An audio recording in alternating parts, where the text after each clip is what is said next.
साथी मित्रों, हूँ सामाजिक कार्यकर विपुलभाई भांभी,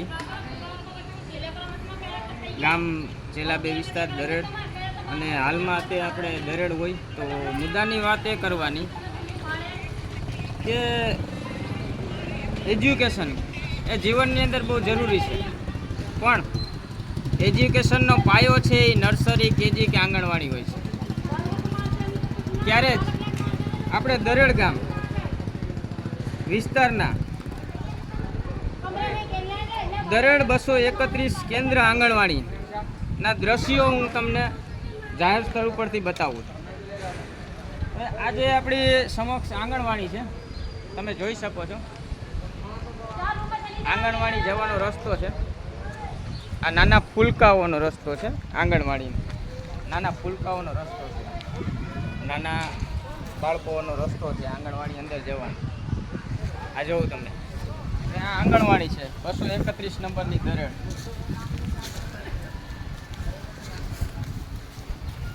આંગણવાડીનું કોર્નર છે. અહીંથી આ બધો રસ્તો બધો છે, એમાં કચરો છે, ખાડા છે. અને આ ફૂલકા કેમ હાલે અત્યારે આપણે આમાં હલવાની તકલીફ પડે છે. આ મારા ખ્યાલ મુજબ તો જર્જરિત આંગણવાડી છે. આમાં તમને દેખાડું કે જર્જરિત આંગણવાડી જ છે, પણ સરકારશ્રીના જે અધિકારીઓ, ઓફિસરો એ ક્યાંક ને ક્યાંક એવું કહે છે કે આંગણવાડી જર્જરિત નથી, ચાલુ કરો. ખરેખર હાલમાં આંગણવાડી છે એ ભાડે છે. આનો કોઈ સરકારી તાત્કાલિક નિર્ણય લેવામાં નથી આવતો આંગણવાડીનું બાંધકામ કરવા માટે કે બીજી જગ્યાએ સ્થળાંતર કરવા માટે. આ આંગણવાડી જોઈ શકો તમે, આંગણવાડીની હાલત.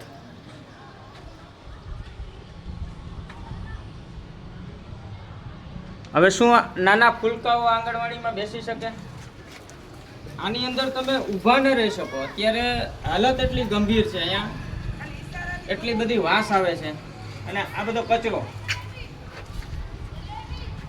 કચરો જોઈ શકો તમે. સામેની બાજુ, આગળની બાજુ આ આંગણવાડીના ફરતે પર, આ સરકારી વસાહતની ફરતે પર તમે જોઈ શકો કે આવી બધી હાલત છે. જે ફૂલડાઓ છે, જે આપણું આવતું ભવિષ્ય, જે એક બી રોપાય ને જે જમીનમાં, એ જ્યારથી આપણે અષાઢી બીજના જે બી રોપીએ ને, એ આંગણવાડીમાં આપણે અહીંયા બી રોપવાનું છે એજ્યુકેશનનું, ભણતરનું. ત્યારે એ બાળક ભવિષ્યમાં આઈપીએસ, આઈએસ, કલેક્ટર કે મામલતદાર બની શકે. પણ શું આ અધિકારીઓ આટલા બધા આંગણા હશે? આવી બધી બાબત આ બાળકો આરે છેડા. જ્યારે બાળકો આરે કોઈ પણ અનિચ્છનીય ઘટના બને એટલે બધા સોશિયલ મીડિયામાં ના તે બધા આવતું થઈ જાય. પણ એની પૂર્વ તૈયારી તમારી પાસે શું છે? એની પૂર્વ તૈયારી આ લોકો પાસે હોતી જ નથી. આ અમે એક નાના ફૂલકાઓનો અવાજ બનાવીએ છીએ. કોઈ વિરોધ કરવાની ઈચ્છા નથી કે નાના બાળકો માટે, એના ભવિષ્ય માટે જે આંગણવાડી ભણતર એને સારું મળી રહે તો એની તત્કાલ ધોરણે વ્યવસ્થા લેવી જોઈએ. આવા નિર્ણયો એને તાત્કાલિક લેવા જોઈએ. એક વખત જાણ કરવા છતાં એના જવાબો એક વર્ષે આવે છે. 6 મહિને અધિકારીઓ આવે છે અમારી પાસે. આ અહીંયા મિટિંગમાં ગયા છે, અધિકારી અહીંયા મિટિંગમાં ગયા છે. અરે બાળકનું ભવિષ્ય તો જોવું ભલા તમે. આ નાના ફૂલકાઓ આટલી ગંદકીમાં બેસવું, આ તે જે પરિસ્થિતિ ખરાબ છે, અત્યારે તાત્કાલિક ધોરણે એને બીજી આંગણવાડીઓમાં શિફ્ટ કર્યા છે કે ભાઈ બીજી જગ્યાએ હંગામી ધોરણે ભાડે લઈ. પણ આ જગ્યા હોવા છતાં, જર્જરિત જગ્યા હોવા છતાં એને મંજૂર કરવામાં ન આવે, અને પાસ કરવામાં ના આવે, આવી રીતે એને રાખવામાં આવે. આના કોઈ જવાબો નહીં. અને પાછો જવાબ આઈસીડીએસ અધિકારીઓનો જવાબ એવો છે કે આંગણવાડી જર્જરિત નથી. આ આંગણવાડી જર્જરિત નથી. આમાં કોકના બાળકો, કોકના ફૂલડાઓ, તમને તમારું બાળક વાલું છે અધિકારીઓ, એમ જ બધેના બાળકો હોય છે. જેમ અધિકારીઓના ઘરે બાળકો હોય છે ને એમ બધેના બાળકો હોય છે. તો તમને બાળકો છે એ વાલા હોય છે તો એમ જ બધેના બાળકો હોય છે. બેહાડો તમારા બાળકને 5 દી અહીંયા અધિકારીઓ, 5 દિવસ આ આંગણવાડીમાં તમારા બાળકને બેસાડો. એટલે તમને અંદાજો આવે કે આ પરિસ્થિતિ શું છે. બસ ઉપલા નીચલું રાજકારણ, ઉપલા નીચલું રાજકારણ. આ રાજકારણથી આવા નાના ફૂલ્લાઓ આ અત્યાચારોનો ભોગ બને છે.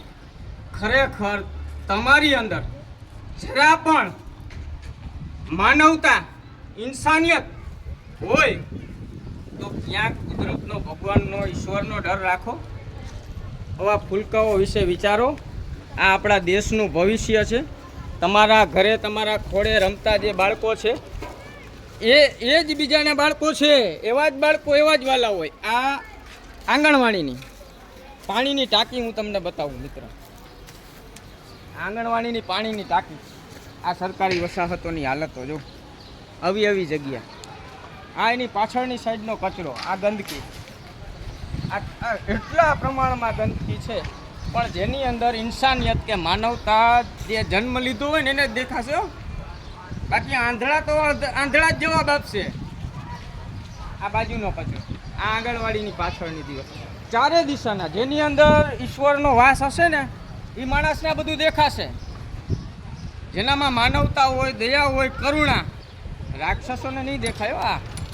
હા, એટલે એ આગળ રહેવું, કારણ કે નહીં દેખાય તો કોમેન્ટું એવી જ મારશે. પણ અમે એક સામાજિક આગેવાનો, આ લોકોનો અવાજ બનીએ છીએ. આ ફૂલડાઓનો અવાજ બની એવી છે કે બાળકોમાં પ્રભુ હોય, બાળકોની અંદર ઈશ્વર વસેલો હોય. હવે ત્યાં તો તમે તમારા અંદરના રાજકારણ પૂરા કરો. બાળક મારો હોય, બાળક તમારો હોય, બાળક ભગવાનનું રૂપ છે. અને તમે આ બધા બહુ નમન કરતા હોય ઈશ્વરને, પણ જેની અંદર ઈશ્વરનો વાસ નથી એના માટે તો, દયા માટે તો તમારે તત્કાલ કોઈ નિર્ણય નથી લેવો. અને એમ કેવું છે કે હું ઈશ્વરને માનું, આને માનું. ભાઈ નથી માનતા. જ્યારે આવા નાના બાળકોમાં તમને ઈશ્વર ન દેખાતો હોય ને તો તમારા જેવા તો રાક્ષસો કોઈ નથી. આ ફૂલકાઓની જગ્યાઓમાં આટલી બધી ગટર ગંધાય છે, આવી બધી ગંદકીઓ છે. અને તમારા કાગળોમાં જવાબ છે કે આ બિલ્ડિંગ જર્જરિત નથી. આ બેસવા લાયક આંગણવાડી છે. હકીકત ક્યાંક પ્રભુનો વાસ તમારી અંદર હોય તો જામનગર જિલ્લાના, જામનગર ગ્રામ્ય વિસ્તારના દરેડના 231 નંબરના આંગણવાડીની મુલાકાત લ્યો. અધિકારીઓ, જામનગરના અધિકારીઓ તમને કહે છે કે આંગણવાડીની મુલાકાત લ્યો અને રૂબરૂ વિડીયો રેકોર્ડિંગ સાથે લેજો. ઊંધા જવાબ લખીને જતા. 5 અહીંયા ગામના ઓલા તત્વો હોય ને અમારા, એ તત્વો પાસે ખોટી સાઈન ને ખોટી લેખિત ના કરજો ને. જેટલું લેખિત કરો ને એટલું વિડીયો રેકોર્ડિંગ સાથે કરજો, તો આ વસ્તુ ખબર પડે કે હકીકત શું છે. ખોટા પંચરોજ કામ ઊભા ન કરતા અહીંયા વિડીયો રેકોર્ડિંગ સાથે પંચરોજ કામ કરજો, જેથી હકીકત ખબર પડે. એ નાના ફૂલવારે રાજકારણ ન રમતા.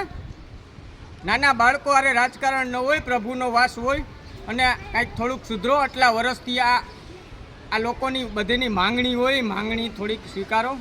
અમે એક સામાજિક આગેવાન તરીકે હાથ જોડીએ છીએ. અહીંયા રાજકારણ પૂરું કરો, પ્રભુના દ્વારે પૂરું કરો. આ બાળકોમાં પ્રભુનો વાસ હોય. મોટી મોટી જે વાતો કરતા હોય ને ધાર્મિક થવાની, તો આમાંય થાવ. પ્રભુનો વાસ છે આમાં.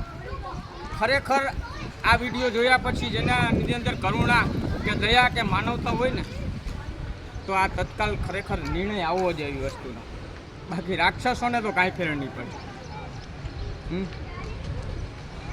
આટલી કઈ વાત, કઈ હકીકત દર્શાવી, બરોબર. અને છત ઉપર પણ ખાડા જ છે. એટલે મારી વાત જે છે એ વાત અહીંયા પૂરી કરું છું.